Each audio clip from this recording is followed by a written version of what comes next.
Olá!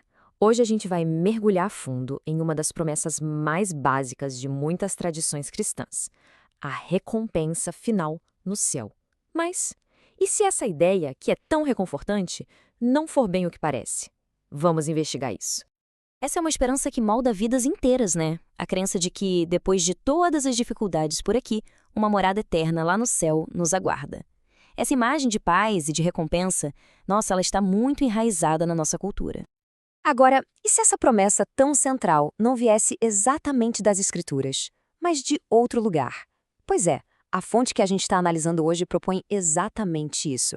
É algo que desafia uma das crenças mais firmes sobre a vida após a morte. Ok, para começar, vamos dar uma olhada no que a fonte aponta nas escrituras sobre qual seria então o verdadeiro lar destinado para a humanidade. A afirmação central da nossa fonte é bem ousada. Ela sugere que, ao contrário do que a maioria acredita, as escrituras, na verdade, não dariam base para essa ideia de que os seres humanos vão morar no céu. O argumento começa lá nos Salmos. A fonte destaca essa passagem para traçar uma linha bem clara. Os céus seriam o domínio de Deus e a terra o lugar designado para a humanidade, uma separação de reinos bem definida. E essa ideia é reforçada em Isaías. Aqui, de novo, o céu é descrito como o trono de Deus, a sede do seu governo, e não como um destino final para nós, seres humanos. Então, tá, se a fonte argumenta que a ideia não veio da Bíblia, de onde ela surgiu?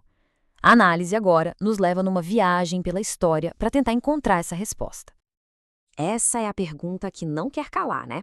A nossa fonte nos guia por uma jornada histórica, buscando as raízes dessa crença fora dos textos judaico-cristãos originais. A fonte propõe uma linhagem de ideias bem interessante. O argumento é que tudo começa com a filosofia grega e a ideia de uma alma imortal. Depois, aponta para antigas ambições lá da Babilônia de querer alcançar os céus. Séculos mais tarde, essas ideias teriam sido absorvidas pelas doutrinas da Igreja em Roma, até que, finalmente, se tornaram uma crença cristã dominante, como a gente conhece hoje. E aqui está o que a fonte identifica como ponto de partida: o conceito fundamental que não seria bíblico: a alma imortal de Platão. Essa ideia de que uma parte de nós não morre e está destinada a ir para outro lugar depois que o corpo se vai. E essa conexão, olha, não é só especulação. A fonte cita o filósofo Bertrand Russell, que argumenta que a filosofia de Platão se tornou parte da estrutura vital da teologia cristã que se desenvolveu mais tarde.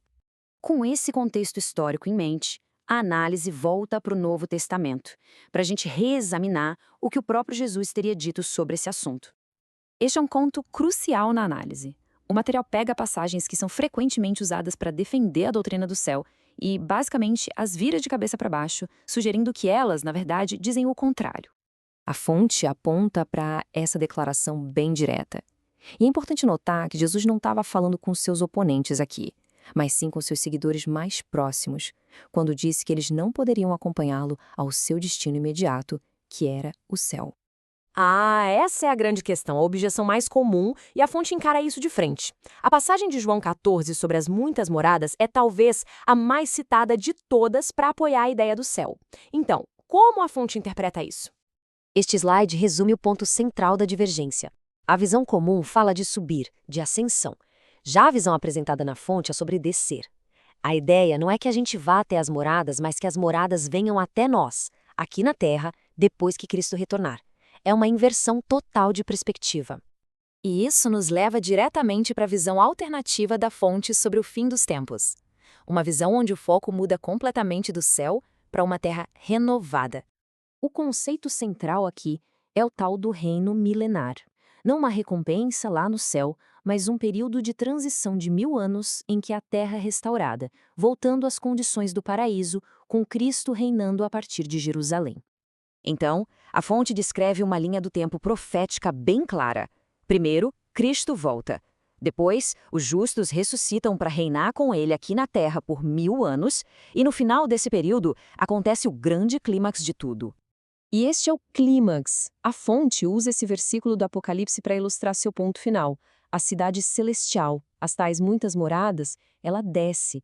Ela não recebe imigrantes da terra. Ela se torna a capital de uma terra totalmente renovada. E para fechar, a fonte nos lembra da oração do Pai Nosso.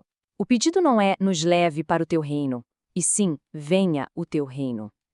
É uma oração para que a vontade de Deus seja feita na terra como no céu, unindo os dois mundos bem aqui. Então, para a gente resumir a perspectiva apresentada nessa análise, a noção popular de ir para o céu é vista como uma herança da filosofia grega e não da teologia bíblica. A promessa real, argumenta a fonte, é muito mais pé no chão, por assim dizer. É sobre um reino terreno com Cristo que culmina na união do céu e da terra aqui mesmo. E tudo isso nos deixa com uma pergunta final para refletir.